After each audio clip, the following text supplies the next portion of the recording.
Alright, we are recording. So, continuing in Mad Max, key was originally provided by WB Games back when it released, which I think was 2015. Do you have notes to go through? Some probably more interesting than others. But I also want to say my schedule might be changing in the foreseeable future. Hang on, let me also just figure out like what it is I want to take, want to do.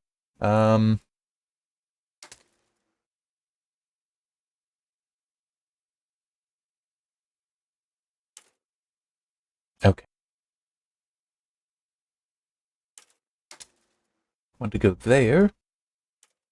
So I'm gonna fast travel there, and then I'm gonna start doing clean. So yeah, my schedule may be changing soon. In a way, I hope so. In another way, it will be inconvenient. Any schedule changes do. Oh, come on, really? Storms! Give me a She's break. found us! We'll die! Shut up. I know. So, Many items of great okay. value were carried within that storm. So something I know I've talked about it before. I just We would be great try not to have it be a common topic, but it is a thing. Is it's like I've been unemployed for 10 years. It sucks. It really does. I hate it, but it's what my situation has been. But this week I had a couple interviews with something that has promise. So that might be changing. Really don't know for certain. It's like we'll have to see how things go. But if that happens, and how this job is, my schedule might not have to change might not have to change too much, but it would be changing some. So, just it's at least would start off being remote and potentially only like 20 hours initially too. So, yeah, it's we'll just have to see, but that may impact some things. Like I'd probably with this, I record these on Friday. I'm like right now it's like 2 p.m. I might end up having to record them like in the evening for that. It's more so the news stuff and some of the articles and reviews. Those would be more so in that because I'd have less time available for that stuff. And speaking of which, I got 2 review keys this week that I am not touching. Not because I don't want to touch them. Let me, yeah. How I put it was not best. It's I'm working on some other stuff at the moment. Is all, and I'm just letting that have priority. More specifically, it's because I finally finished writing the GPU thermal article that I have mentioned before. Finally finished writing that. I want to edit that, also the CPU one, and also a book I wrote. So yeah, I'm working on that editing first. When I get that done, which is still going to take a while, when I get that done is when I'll like truly be free for doing reviews, ignoring the potential impact of having an actual job. But yeah, I mean there's that, and also I think how I'd like to do the schedule for now, ignoring various games I've gotten keys for. There's one that I got a key for a while ago that I would like to come back to. I got a key for... Okay, just wanted to see how that was going. Really? Come on. The storm is over, see? No. Wait. No, it was over. I got an idea.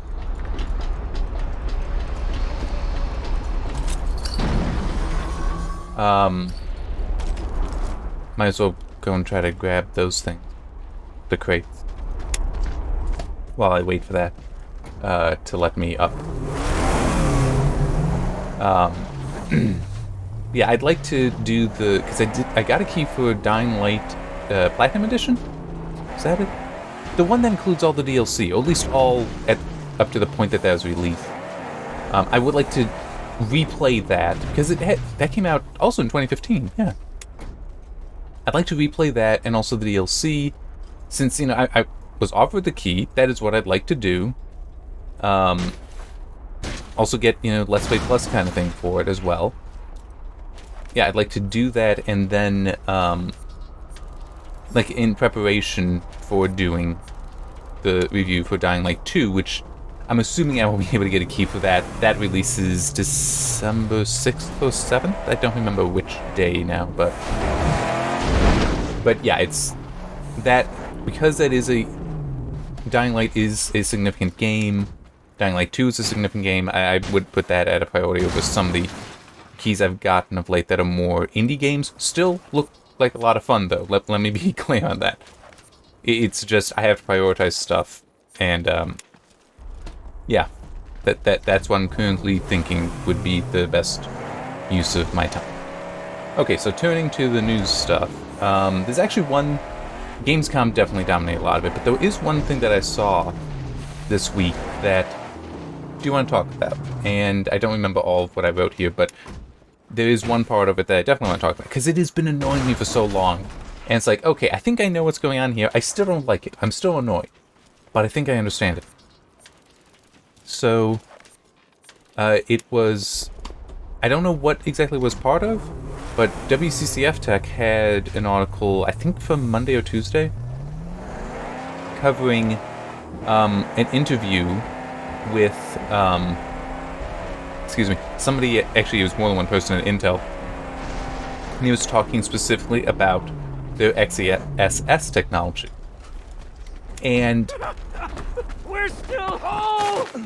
something that has been annoying me for so long is how it is referred to as a super sampling technology. It's like, as is DLSS, and it's like, no, because it's not super sampling when you're rendering at a low resolution upscaling. That's not at all what it is.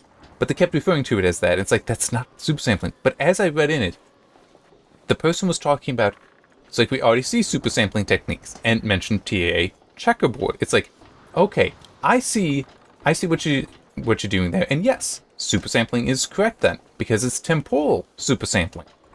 But could you please be more specific? And I need to get fuel. I mean, it's like, come on, can't you say that it's temporal super sampling? I guess it's down. Because there's temporal supersampling and spatial supersampling are very, very different. And to avoid the confusion, I really wish that they would just go to saying temporal supersampling. Where the heck is it?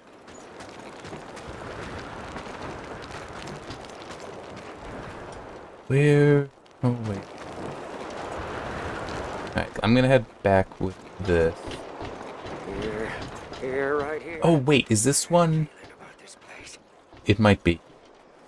See, that's one thing that is annoying with these balloons, is the ones that you need to refuel, where you need to refuel them actually does change.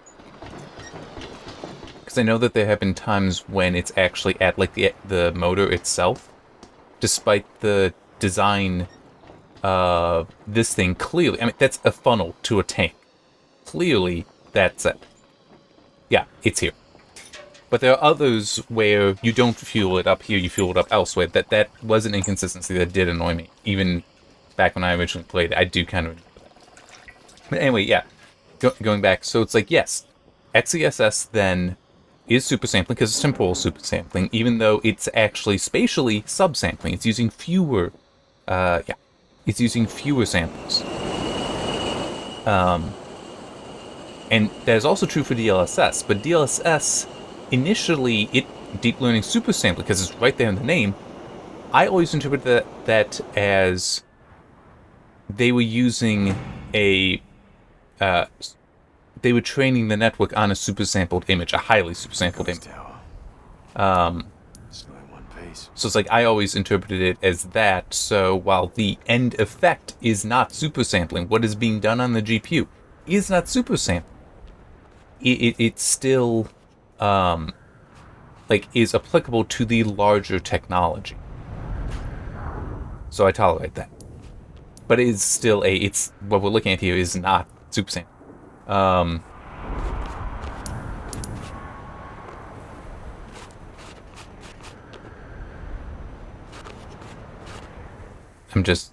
Now, it's also worth pointing out, though, that by that definition, FSR, photo LDFX super resolution, is not super sampling, because it only uses spatial. It's, yeah, it's only using spatial. It's not using temporal super samples or anything. Okay. I'm going to focus down here, actually. So I'm going to set force for that. Oh, wait, hang on. Just spotted that.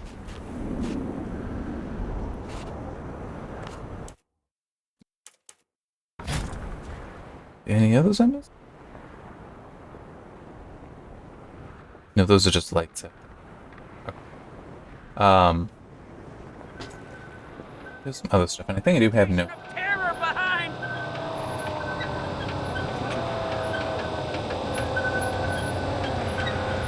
No, I don't have it written in. Mike's got us. But I think I did say something last week that I do... and I could be wrong, I could be misremembering if I said it or not, but I do stand by the sentiment of it, which is...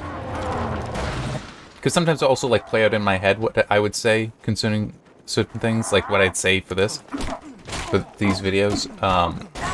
Just concerning FSR, I do think that if AMD's ultimate strategy is to have, like, different feature levels to FSR, so, like, currently we have FSR 1.0. Wait, can I? This could work as cover. Okay. In that case, then, I'm gonna take it all the way back. And I just kind of lost track of what I was going to be saying. Oh, yeah, the feature level concept I have for SuperRes, for FSR. That it would make sense to me if it's the... Like, 1.0 is what we have now. The just spatial that is basically a post-process filter, so it is very easy to implement, and still does a pretty good job. And then, like, have a feature level 2, where maybe that adds a temporal element to it, so it's involved with more. Maybe it does, maybe it doesn't have a trained neural network type thing there to accelerate. And then, like, a third feature level that would have that. That, I think, would make the most sense for AMD to do, and be the most advantageous for them. We're gonna let her speak. Help us, stranger. Our walls crumble. My sister Pink will succumb if you do not destroy them catapulters. Okay. Thought there would be more to it than that. Because, and the reason I think those features, having feature levels like that would be advantageous, it's because then you can have a situation where a developer's like, you know what, we only have the time, we only have the comfort with our skill level to do feature level 1, so we'll do that. And, I mean, true, DLSS and XeSS will probably become, just, DLSS already has become sort of a toggle switch. You just hit a button, it's enabled in Unreal Engine and in Unity. But it still is. To do it right, you need to get a bit more involved. You need to make sure that it's in the right spot, or that other things are interacting with it correctly. It's like, FSR is much simpler in that regard. So, and also what do you do about people that use custom engines? Like this, Mad Max was, I don't remember what the engine is, but Avalanche uses their own engine. And I just don't remember if this is actually based on an Avalanche engine or if it's different. It's like FSR 1.0 would have an advantage there. Now 2.0, where you now have the temporal stuff in there, would be more involved, would be more complicated, but probably something that a company like Avalanche could do. And also the neural net, adding that in there as well, would probably also be something a company as large and as skilled as Avalanche would be able to do. But it's like, I could see, having those different feature levels being advantageous because it's not something offered with DLSS. It's not something offered by XeS. So yeah, I could see that being a future there, but I have no idea. What was the... Oh yeah, I was looking at my phone and I ran into them.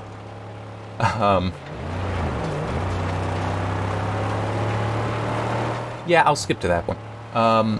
Just trying to think of what order I want to go through things in. So I saw something that, thanks to the Linux drivers being open source, apparently AMD has added 13, I think was the number, new PCI IDs. So you need a unique ID for every PCIe device. So with AMD, that would be potentially 13 new GPUs. Now, to be clear, you always overclaim. It's like, yes, 13, they might actually only be working on 3. You go over so that you know you have them. You also go over because that way you can have, like, the engineering samples and such. And have all that work correctly. I don't think there's anything to it. So.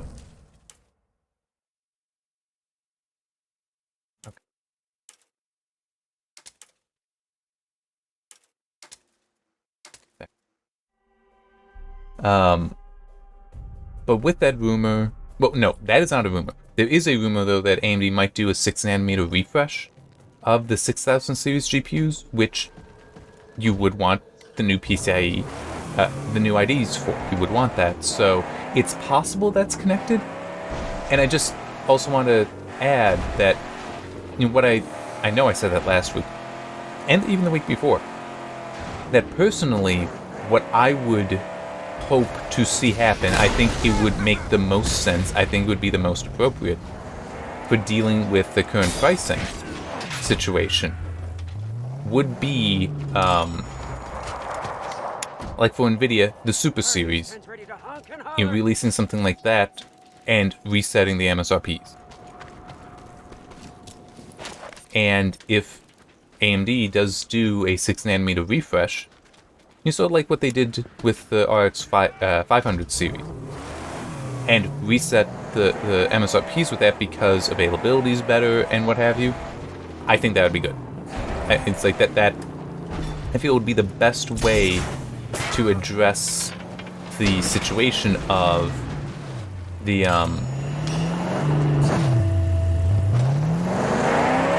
situation of pricing being so high now, and also some of the MSRPs being high.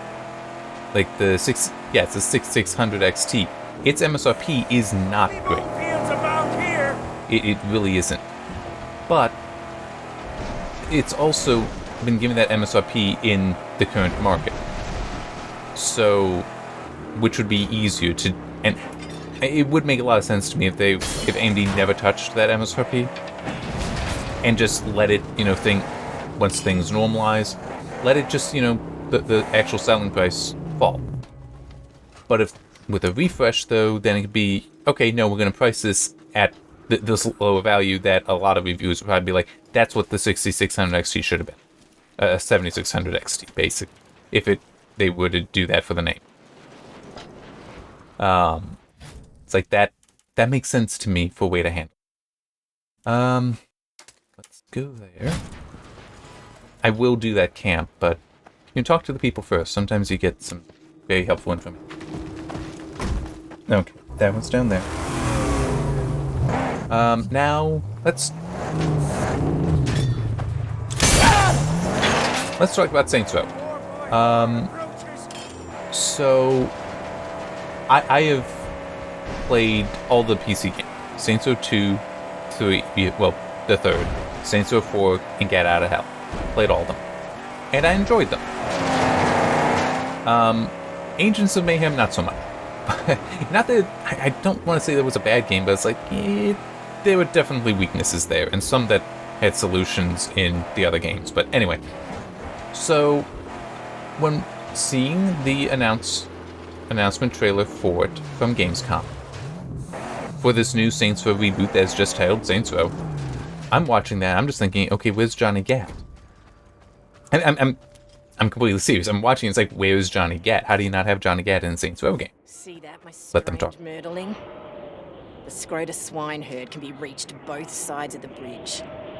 This camp is strategic for Scrotus, on account it's so close to Pink Eye Silo. Be sure to snuff the war cry first, though. And it looks like base of the, not the most useful.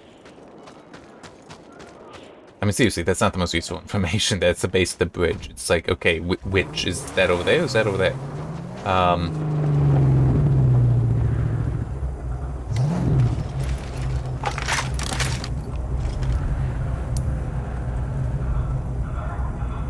The colors. Ah, this isn't good.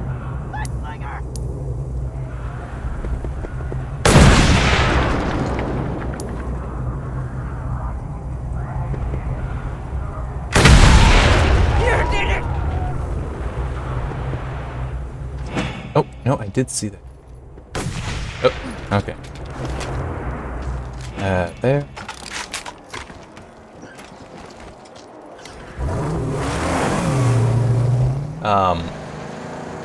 So apparently Volition decided that they want to do like a complete reboot where it's you're gonna be starting the Saints Row criminal organization all over again. I can't tell if I actually have a view on that. Maybe that.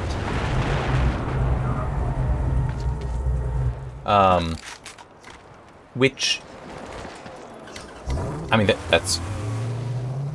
I don't really have an opinion on that one way or the other. I do understand, today, Friday, they did release another trailer. Well, not exactly a trailer. It showed some gameplay. And it showed, also the devs talking about things, including the whole, it's like we have a legacy that trying to keep inside of that is hard. I would say I can definitely understand after Saints Row 4 that, yeah, trying to figure out how to continue escalating there is not the easiest. Like, yeah, I definitely do believe that the, supposed to actually do that? That the Saints Row ran into the issue of of escalation. How do you keep making it, raising the stakes and such when you've already, taken over a space armada with a time machine, such that when the DLCs you rescue Santa. I mean, it's like, seriously. Get Out of Hell, though, I'm comfortable if they were like, that was just a one-off kind of side thing. We don't need to worry about that. But it's like, yeah, I mean, it's setting up new characters, new location, makes sense to me. I understand.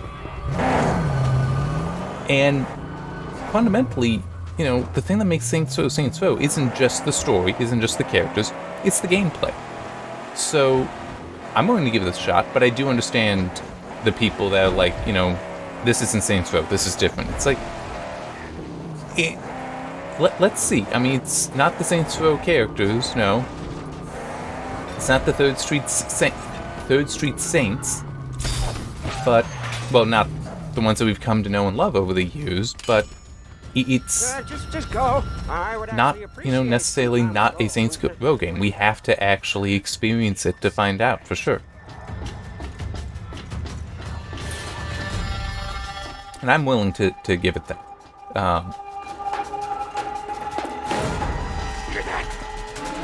But yeah, and it is definitely still I want Johnny Gat.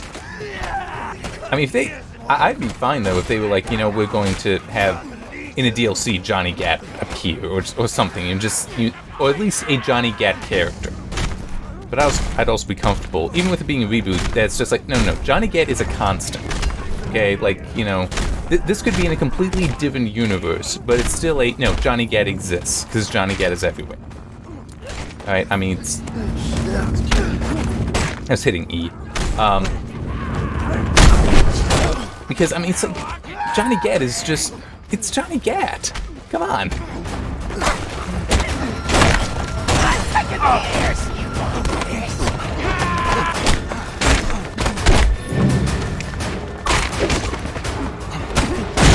There we go. Whew. Hey, I just noticed that. Yeah, so we'll just have to see. I don't remember what the release target was for that. I will admit. What else have I got on the notes here? There's that. I want to talk about that. I should also mention, though, we got the new Dying Light 2 stuff. An RTX trailer, which is... It was interesting to look at for the technical stuff, because, I mean, I'll admit, I've admitted plenty of times before, I don't care much about ray tracing, because it's like, as I've explained before... Hey, let's see what this is. Okay.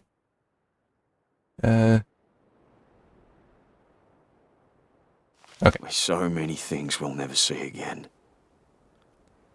Trust. The great trees, plenty of food, security.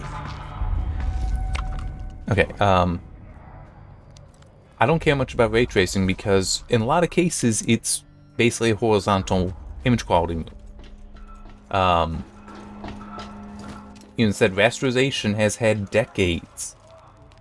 The way I would try to explain it is rasterization is an approximates reality, while ray tracing simulates. Okay? But we've gotten very good at that approximation. So, in many cases, ray tracing can just be a horizontal image quality move. So, I don't really see the appeal where it's like, yes, let's, dunk performance by half for this. I mean, it's like, why? Yeah.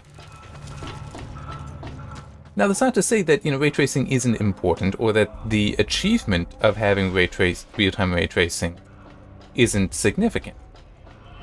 But it still is, like, I mean, how much do I have to care about this, is my feeling, at times.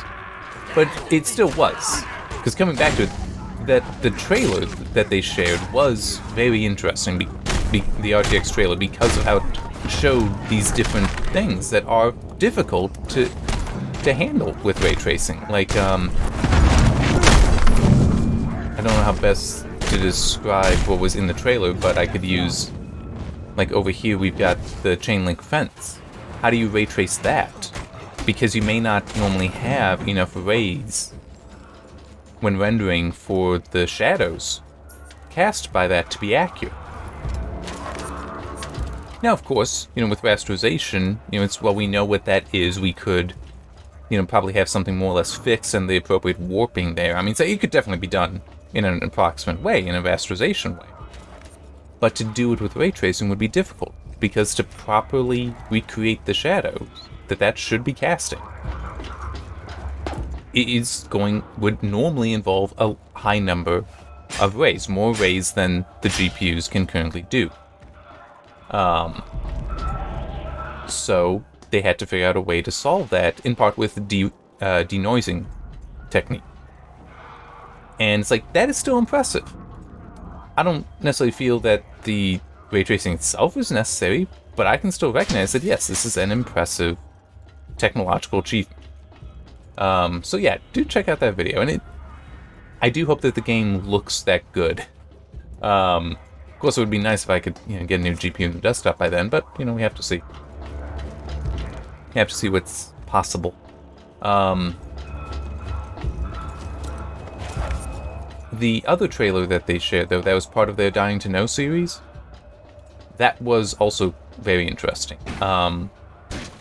It featured not only gameplay, like combat gameplay and parkour gameplay, but there was like one scene in it where initially watching it, because you're just ziplining to a building, it's like, okay, you're just ziplining, but then, like, as it was going, it's like, wait, I'm paying attention to what is actually in the scene here, and just how the parallax is working. And it's like, wow, this is actually a massive space that we're in. Now, it's possible that it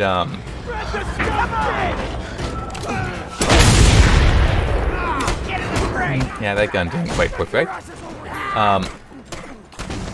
Now, it's possible some of that, what was in the distance outside the city, but it still was very nicely populated with assets, so it's like, this really could prove to be a very impressive sandbox environment. It should. I mean, there's no reason it shouldn't.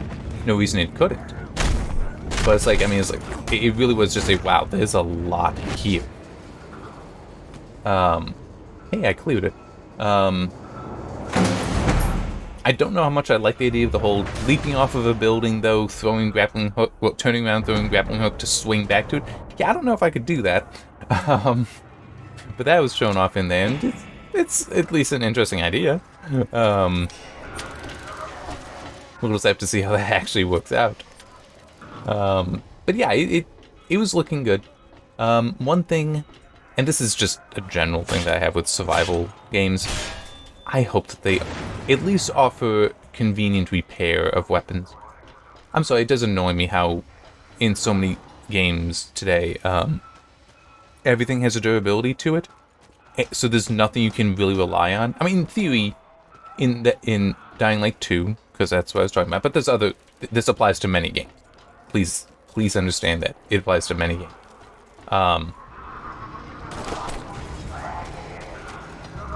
By it applies to many games, I mean the whole everything has durability on it. I don't like not having something to fall back on. But in Dying Light 2, you can just punch and kick, which there wouldn't be durability to your arms and legs outside of health. So yeah, it's like, so long as like you have that and it's actually decent. What game was it? There was a game, I think I even reviewed it not that long ago, that was like the one base attack kind of thing, where it's like you'd always fall back. That was garbage. It sucked. It was like, why even bother? It's like, yeah, that's a problem. But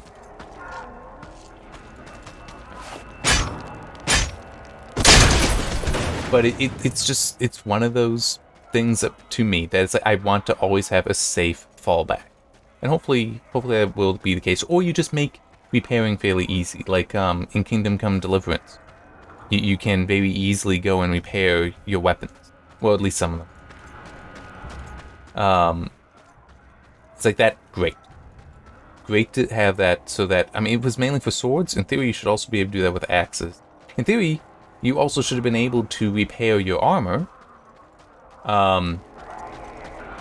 It's like, I legitimately would enjoy having a game like Kingdom Come Deliverance, but other games as well, where you could take your armor and it's like, yeah, here's a grinding wheel, here's a hammer and anvil, here's a forge, and these are the quick time, well, not quick time event, but here are the things that you can do to repair it, and go do. I mean, it's like, I would very much enjoy that, because I would abuse the hell out of it, and basically it's like, why would I bother upgrading a weapon? But it's also, you can do fun things with that as a developer, like have weapons with a very low durability that are very powerful, because the player can always go back and easily repair it. And not just like, oh, you have to pay to repair it, pay somebody else to repair it. You know, it's no, you can just do that and invest the time instead of the money that you may or may not have for one reason or another, to get it to where you want it to be. I'm just... I didn't see the end. Okay, no, not down. I'll end down there, maybe.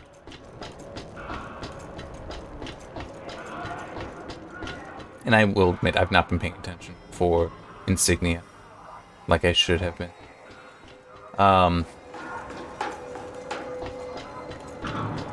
So yeah, we'll just have to see. And it was also, I don't know, maybe it was just my vision. I thought I caught in, not the RTX trailer, but in the other trailer for Dying Light 2, at one point it looked like I caught some ghosting. I don't know for certain, though. It might have just been how it looked to my eyes and not actually ghosting. That can happen. You think you see something, but it's just like already off screen, so you don't know. Alright, what do I have left? Oh, yeah, there's that. Splitgate. Season 0 has gone live, which I don't know if that technically ends the open beta period. And being Season 0 can suggest that no, was still, before Season 1, which would be the release. But in any case, yeah, that is out now. They added new maps, new modes, and it's like, I've been enjoying the game, although I am at the point where I really hate multiplayer games like this, where it's like I keep being matchmade, the matchmaking keeps putting me with people that are better than I am, so it's not so much fun. And don't you hate it when that happens? When you end up just being put into matches where it's like, no, you're not good enough to actually be here. But that's where you're stuck, because you were good enough to be put above where you had been. And nothing you can really do other than give up or just keep playing, keep getting the practice in. And I am getting better at some. So, but I mean, it is a fun game. It's also, I should point out, I only have been doing casual. If I decide to review the game, then that's when I would be doing ranked. And I would like to, it's just, I was talking about the schedule stuff earlier. I have no idea about timing for it. I really want to find this stuff before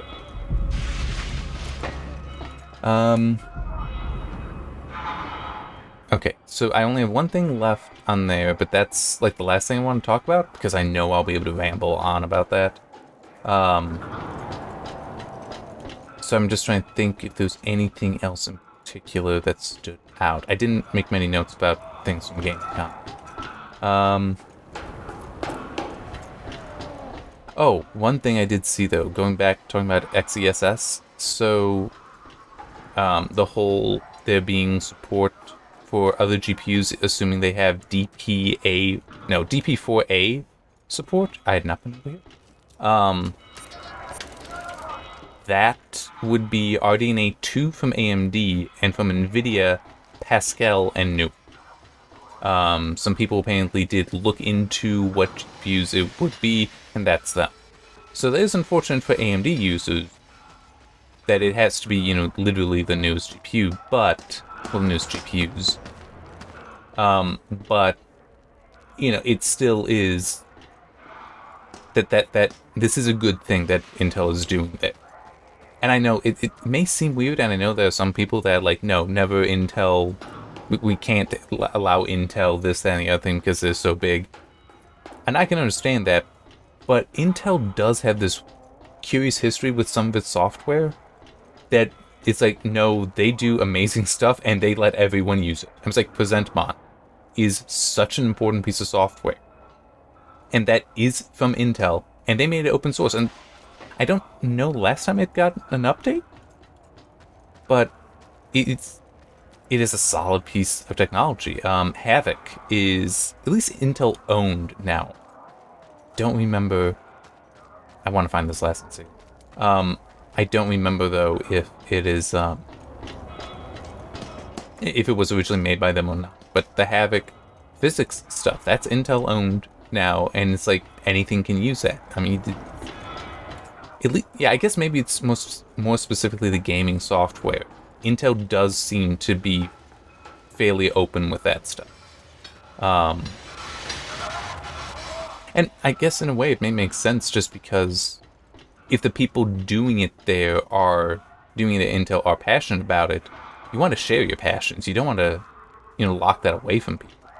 You want to share it so everybody can enjoy it. And that's how passions are, at least from me, and how I think that they should be best done.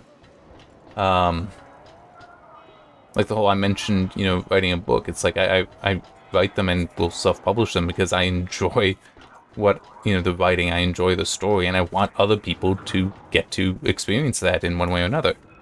You may say my stories are horrible, that's fine. It's like, whatever, I get it. But it's, it's still that I'm trying to share it.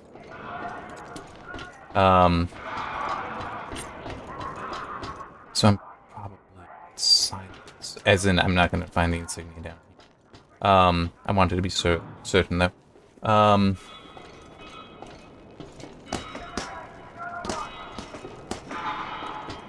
I'm just trying to think. So, I mentioned that.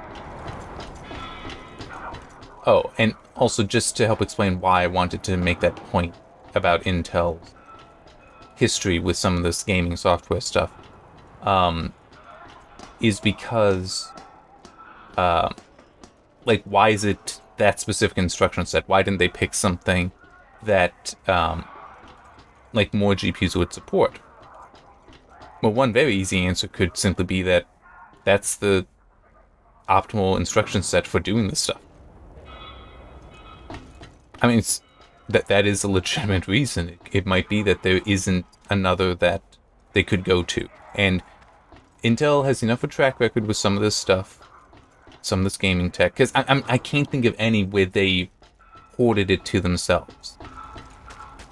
That it's like, I think it's reasonable to believe that no, that is just the best that you could get, the best instruction set for that situation.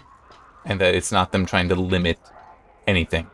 That it is their best effort to make it open. Alright, so the last thing I got is probably something most people won't care about.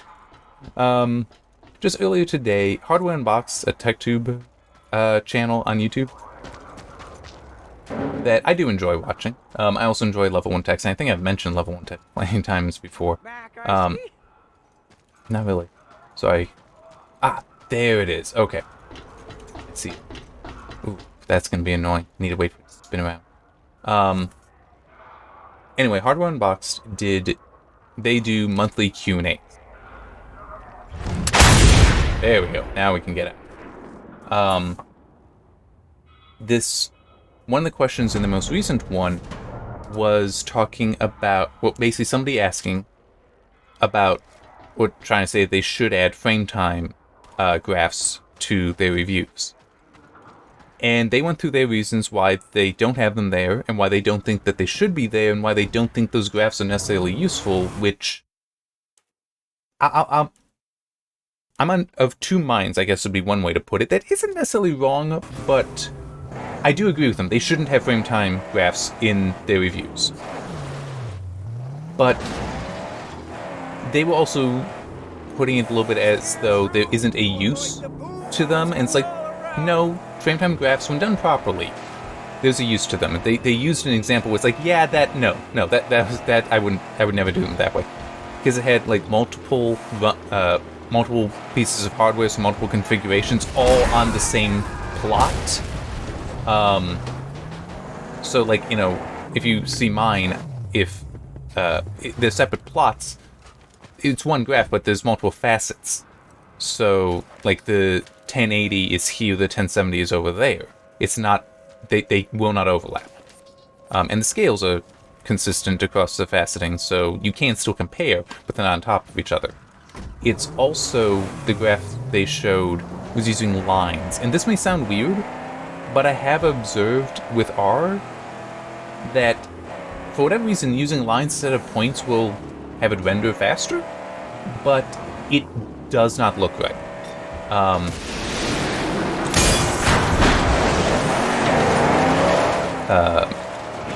Like the lines, for whatever reason, using lines instead of points for the frame time data, on the course graph specifically, it looks like there's data missing to me. I don't know why it is. Maybe there actually is some that is removed just by how the rendering is done, in which case then it could be an R thing.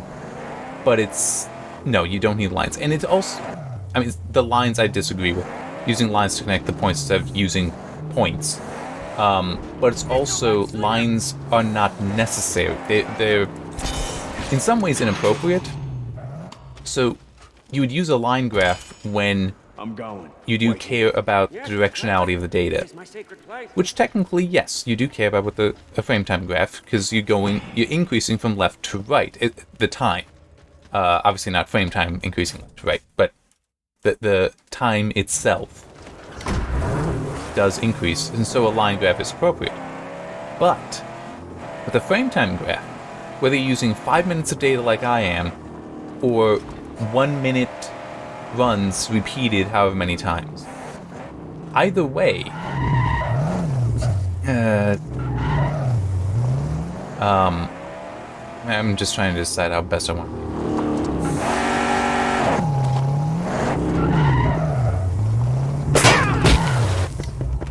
Now I should have enough time to be able to do that. Gotta get in there. And that.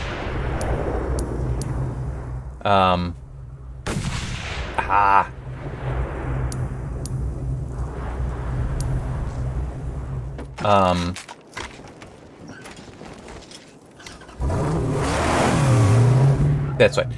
I was just trying to remember what was the point. I was trying to get the game distracted me a little bit. You should not... I mean, because of the density of the data, though, with a frame time graph, like, you know, look at my course graphs. You can see it's very dense there. You don't need the additional... You don't need to do lines, because that's just going to add to the mess that is already there. So points is much more appropriate than lines there. I can understand why somebody would go to lines, but the end product, I do believe, is better with points. Wasteland Walker. Talk. You got the looks of a warrior about you. I can tell you this much. The camp there, Warlord Scrota's property, has 3 big pumps working day and night. If you try your way inside, silence their war cry first, or the fight's gonna get mighty tough. And hear me, to the right of the entrance, there's another way inside. Smaller, less dangerous. I'm just trying to think, what is the next point I wanted to get to? Well, the comment that I left there start off by saying they shouldn't add them. They should not add frame time graphs. And aside from the whole, like, well, you have to make sure they're designed properly. It's also... It's a TechTube channel. So... they're doing, like, you know, 15-minute long videos for graphics cards reviews and such.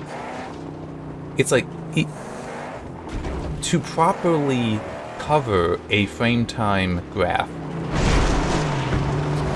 for something like that would, like, for just the GPU, not covering the other GPUs that you would have in there for comparison purposes, just one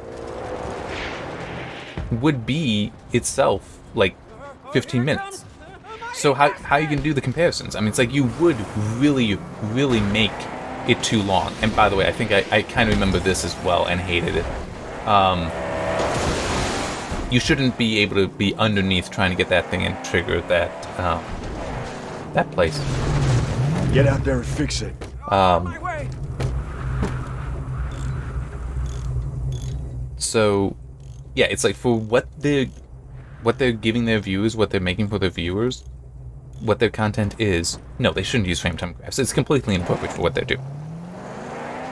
And also, there's the whole, because some people, the part of the question was, like, you're trying to show stutter and such. It's like, that's not even all frame time graphs that'll show that. And also something that I disagree with them on is how they were talking about how, oh, well, we use 1% minimum. It's like, okay, this they do have wrong. 1% minimums aren't necessarily going to capture stutter. I mean, it's like, what stutter actually is does not connect to just low performance. That legitimately is not how it works. And, I mean, whatever, that they got that wrong, in my opinion. I mean, you know, whatever. I understand why people would think that there is that association and be wrong. But you would need, like, for some of it, okay. There's a reason why I have, my point here is, there's a reason why I have 3 different frame time graphs.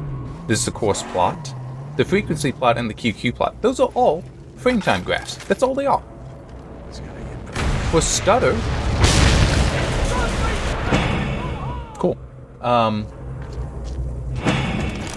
For stutter, I have the consecutive difference graph, which, getting to the whole stutter, the 1% has nothing to do with stuttering. If you have a sudden sudden performance drop, yes, that will be caught there. That's not what I meant. I guess, how can I breach that?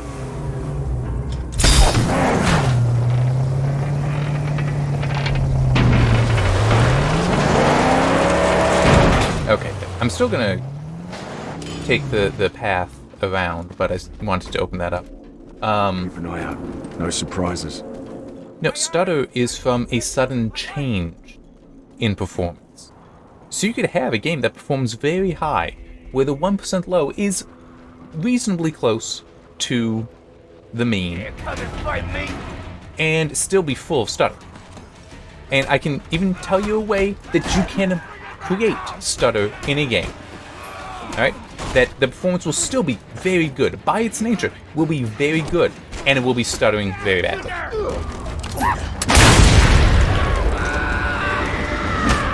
All you need is to use an NVIDIA GPU in a game that you can get like hundreds of FPS in, and turn on fast sync. Fast sync is such garbage. But it causes a lot of stutter, because what that does is it tries to couple the frame rate to the refresh rate of the monitor by an integer multiple. So I've got a 60 hertz monitor. It would have me playing at 60 hertz, 120 hertz, 180, 240, and so on. Well, the thing is, by having that limitation, it will try to step from 60 to 120 to 180 to 120 to 180 again to 240, and it's like that moving around like that, that's a stutter, and you feel it. I remember when I did my my article looking at different synchronization methods, it was horrible. I hated using fast sync. And it's like, that is stutter. Would that show up in a 1% low? Not at all. But it would be stutter. And you cannot say it's not. It is completely stutter.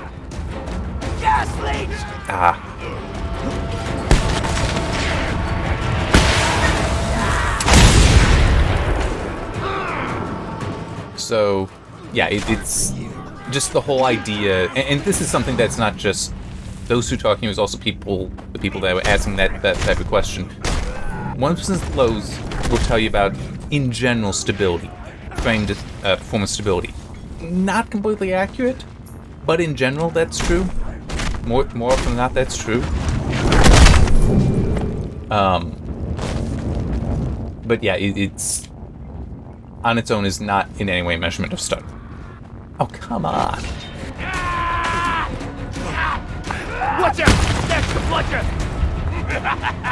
Take the can!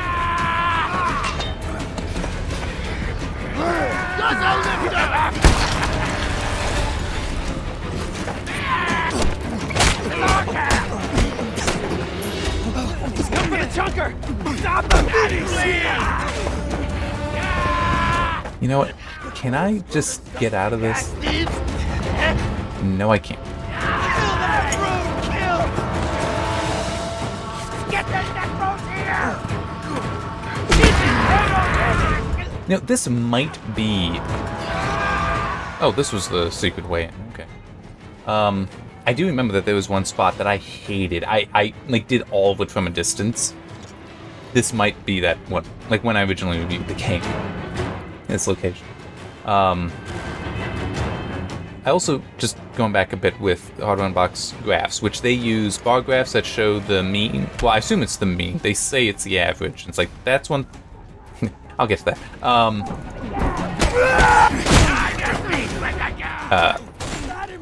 And 1% lows, and just how that graph is designed, how it's formatted, it is very good. It's praiseworthy. They do an excellent job there. The only two criticisms, the only two things I would say to that graph was like, this would make it better. One would be, don't say average, say if it's the mean, because as I pointed out in my two statistics, crap, what did I call it? Series statistics reprocessed, that's right. It's pointed out in that article, average means many things. There's multiple statistics that count as the average. So, just saying average is inappropriate. You should say, if it's the mean, you should say the mean. If it's the median, you should say it's the median. Both of those are averages, though. That's... So, yeah, there's that. The other is, I think that it would be a good idea if they had an X scale shown. They currently don't. They just use the values that are printed on the column, the bars that they use. But it's worth noting that also the way they have the text on the columns is perfect. Please, son of a bitch! Get away from me!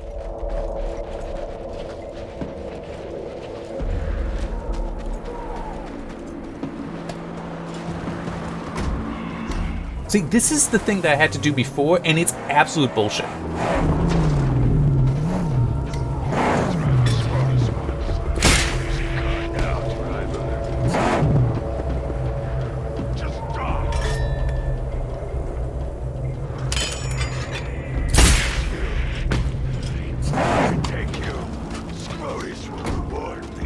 But just go.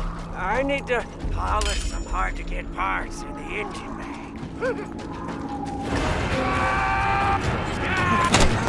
Okay, yeah, so as I was saying, but got distracted by the, this is that base, and this is very bad design, because, I mean, there's no way for you to recover here, and it's like, let's just, hurl waves of enemies at you. No, it's badly.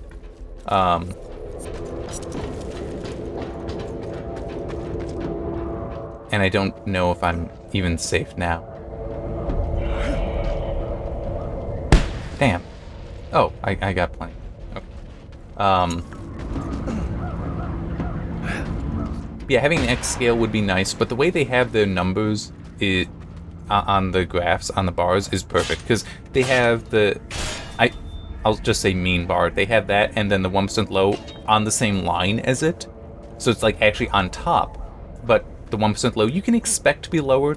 Technically, that's not always going to be the case. It is possible to have a mean below the 1% low. You just need very crazy numbers. Sorry, I need to get a drink of water.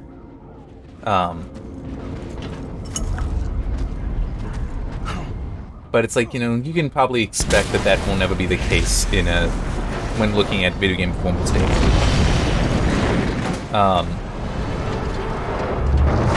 But they have the 1% low written on the left side of the bar and the mean value written on the right side. So even if the mean and the 1% low were the same value, the text would not overlap. That is very intelligent, very well done, and that's why in the comment I described these graphs as praiseworthy, because they are. That is such a good design that it deserves to be praised, because there are places, I've seen other graphs from other tech tubes and such that don't do that, and it looks like garbage. And there's other problems with those graphs as well, in some cases at least. So it's like, yeah, what Hardware Unboxed does there, those graphs are already very good. They shouldn't add frame time because it would just make a mess. Because, I mean, it's like, even if, say, hey, we want to make sure that we're covering stutter here, okay, that means you need to use something like the consecutive difference graph and have fun explaining that every single video. Alright? It's like legitimately part of the reason I wrote the series statistics we processed was so that I didn't need to keep explaining any graph. It's like, you can just look there. And these are articles. You can just read them at your leisure. And that was another point that I made, that because, as pointed in the comment, I have years of experience working with these frame time graphs and making them. I'm in an article though. They're written there. It's not a video.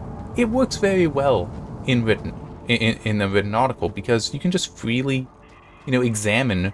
The reader can freely examine a graph as long as they want. They can scroll back and forth. They can zoom in on it easily. Can't do that in a video. Cannot do that in the video. And I also said in there that there is one statistic that I could see benefiting their videos if they were to incorporate it. And I didn't say what it was there because I don't want to push on them. It was like, if I said that and enough people read it, was like, hey, you know what, you guys should do this, you guys should do this. It's like, okay, great, but that needs to be their decision. It's like, they shouldn't be forced, no content creator like them should be forced to add something just because some random guy on the internet, me in this case, said that, hey, if you add this, it would be better. But I'll say here what that statistic is, because it's not like that. I strongly doubt there would be any overlap, or that anyone that watches their stuff would make it this long in this video. But it would be the ECDF. So that's the way I would put it is, for those that don't know, it's basically the counterpart to I'll do you good. come on, brain, turn over. Counterpart to percentiles. So instead of it just being, I'm gonna try to get more ammo here. Instead of it just being, like, oh, the 1% low is 50 FPS, the mean is 90 FPS, which is not a great distribution, no. I can say, I get the value, and it's shared in the HTML tables I embed, what the corresponding percentile is to 60. Because it's like, that does matter. Because it's like, yes, a 1% low, 50, a mean of 90. It's like, ooh, that's bad. It's like, yeah, it might just be that there's enough outlier data for that to happen. It's very rare. It is rare for that to happen. For it to be that wide. But it can happen. But if you can see that, oh, 60 FPS is at like 1.1%, it's like, okay, this is pretty good. You're pretty consistent here. You don't have to worry about it too much. And it might also be then that like 70 FPS might be at like 1.2. I mean, it is entirely possible for it to work out that way. That the bulk of the data is truly in one spot. Yeah, I'm ignoring that for now. Yeah. So it's like, yeah, having ECDF, and in theory you could build a graph. I haven't given it too much thought, because it's like, if they're like, yes, what is a statistic, I've shared with them, and they can design their graphs however the hell they want to. It's their graphs. But it's just, that is the one statistic that I think would be helpful. Because, you know, just that whole idea of being, say, yeah, this GPU, you're able to stay above 60 FPS. Well, you're below 60 FPS 1% of the time. This one you're below it 2% of the time. That one you're below it 30% of the time. That's useful information, I think.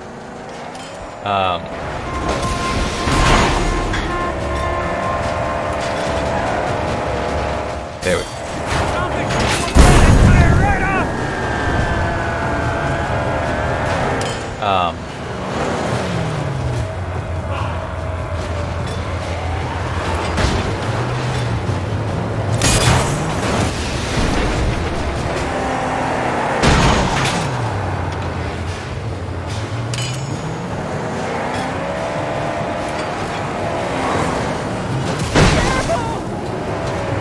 This is very bad.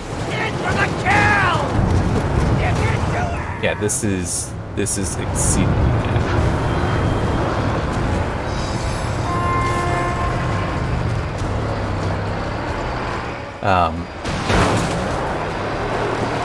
Just trying to think, is there anything more I can really say on that topic? Not really. But I mean, I guess I could just, you know, explain how, you know, I have the 3 different frame time graphs: course graph, frequency graph, QQ plot, QQ graph.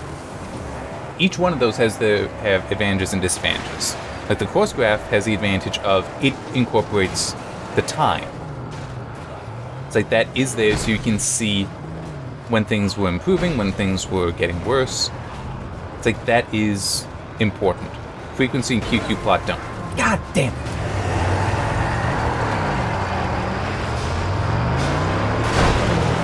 Now, I have to run. They are going to kill me if I don't.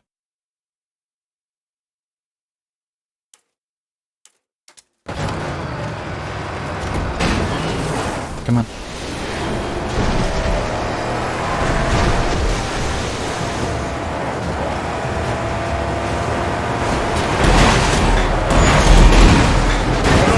Get out or you die! Okay, this... I might be safe if I can just stay up here.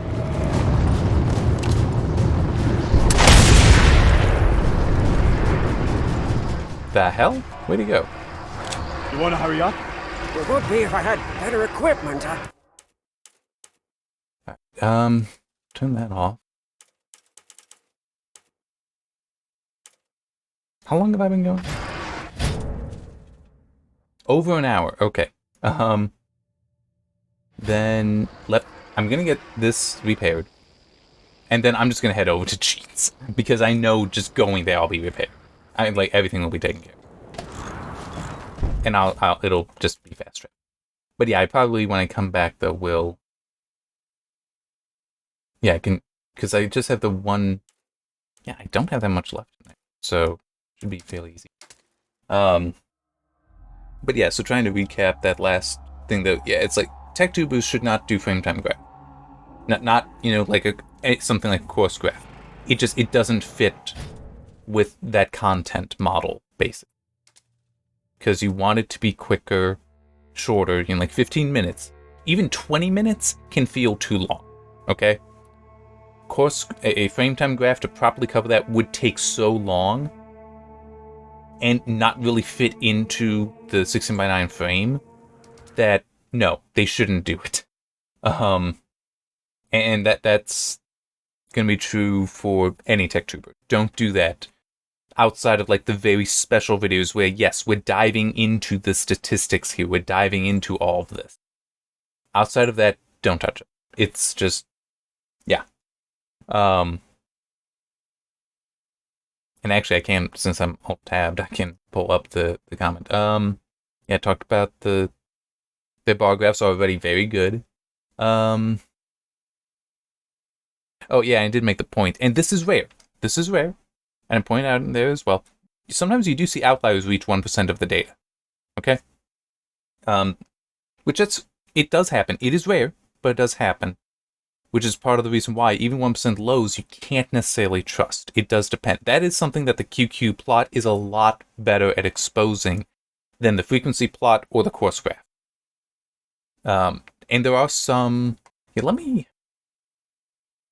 there is one game I think could be good for looking at this.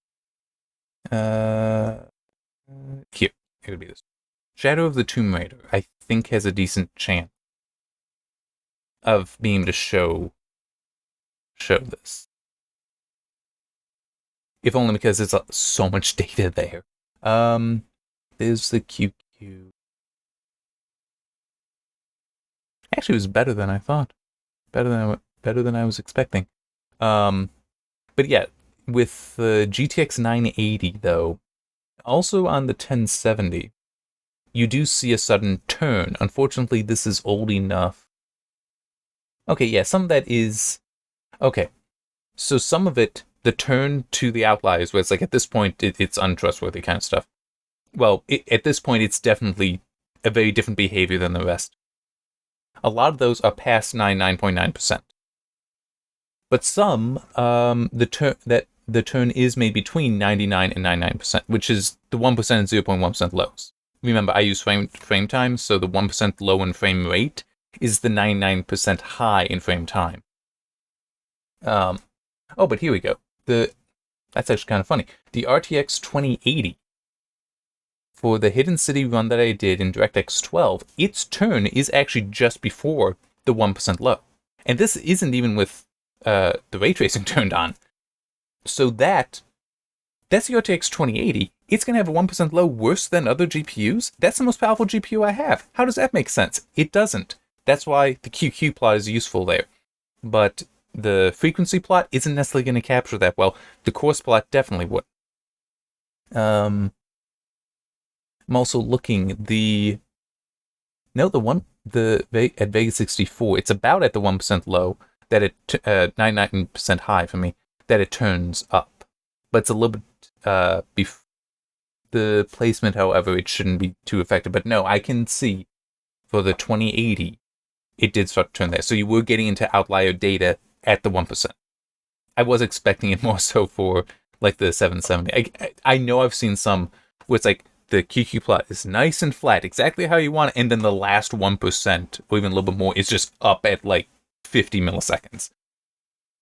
Up at this horrible thing. Yeah, I mean, you do need to be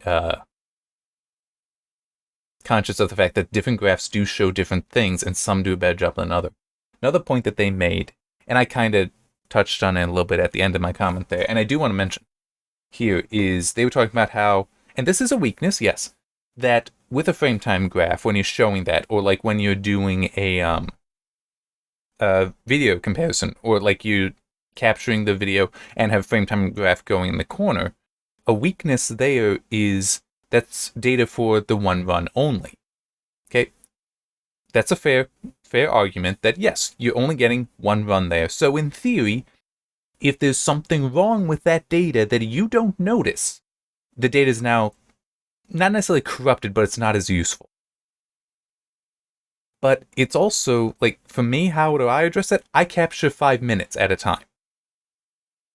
I don't know their testing methodology, but they even kind of mentioned there the whole, like, you going a minute and repeating that 3 times.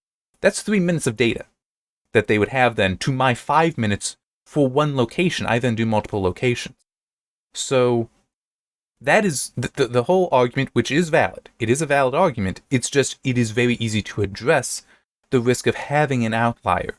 Like they used an example of Steam checking for updates at, while you're playing, which it technically shouldn't be doing. Or like for me, I've got, an email client open all the time. If suddenly a bunch of press releases come in, that might take just enough resources wait to show up. It's not that bad though on a 1950X. I'm saying, not all games even care if I'm capturing. That's how powerful the 1950X is. So it's like, yeah, you don't really know, but how big an impact there may or may not be there. But it's like, while their solution might be to just repeat a short run, my solution is to just use very long runs. Because the result will be the same. Outliers will be seen more as outliers, because unless there's something that systemically changes the data, such as recording, doing the local capture and recording that I do, and was even doing now, that would throw off the data systemically, where you would expect the whole of the frame time to shift to something longer. You'd expect like the mean to rise, the median to rise, the performance to get worse. That just going for longer wouldn't help with. But it's also, that's something that's like, well, I don't record when I capture this data. That's easy. So it's like their argument there, that is valid, but the solution is so easy that it's just, you have to realize that, yeah, you don't need to just repeat it like that. You can just do this. But also, another thing, that this is one thing I'm pretty sure it was when I was working on the Series Statistics Reprocess article and looking through a probability textbook I have. I've never taken a statistics or probability course in my life, but I do have a textbook. One thing that was really neat is that it talked about how, because you're basically looking at the characteristics of a distribution, that's what these statistics are. They're characterizing the distribution for that sample of data. And that the frequency plot that I talk about, that is basically showing the distribution. One of the neat things about how probability and statistics work is, so long as the samples are consistent, and I mean like consistent for what you're sampling or how you're sampling. Those 3 runs, those 3 1-minute runs that you then average together, you can actually just take that data and concatenate it, combine it all together, and then do whatever you want to. Like find the mean. You can do that. That is actually completely appropriate, because what that will do is it should just be like getting towards the more accurate theoretical for what it is. Imagine you're like trying to get the heights of people, and you have 3 samples. You don't need to find the average height across for each sample and then the average of those 3 averages to then be like, oh, and this is the average height for the population. No, you can just treat those 3 samples, assuming they were collected appropriately and consistently across each other, which might mean an independent sampling, which isn't really relevant for video game performance data. But you can take those and just combine all the data together and take the mean, and it's accurate, because you're combining it to now a larger sample that is even more representative of the population. But so long as each sample, and this is the better way to put it, so long as each sample is representative of the population, combining them like that is fine. You can just stack them on top of each other and then do the processing. The characteristics of those distributions, those 3 distributions will already be similar to that for the population, So, and population is just what you are sampling. So it's like the full original thing, which is, there would be no concept for that for a video game, because that's the population would be the performance for the entire game. But that's too variable on how people play and such, so kind of set that aside. But it's the characteristics of those distributions should already be similar, and just as you combine them, you'd be getting them closer and closer to what the actual population characteristics are. So it's learning the statistics, learning the probability stuff, very useful for me, I feel. And I'm glad that I've done that. And I do want to stand up then for when it's like, oh, how do you address the outliers? If you're using just a single run there, what do you do? Your day is bad. And it's like, no, you can just make it longer. That takes care of it. And all, it's like, because I know that works. You are completely safe to do it that way and completely appropriate to do it that way. Just go longer and still say that the point that to not include the graphs is correct.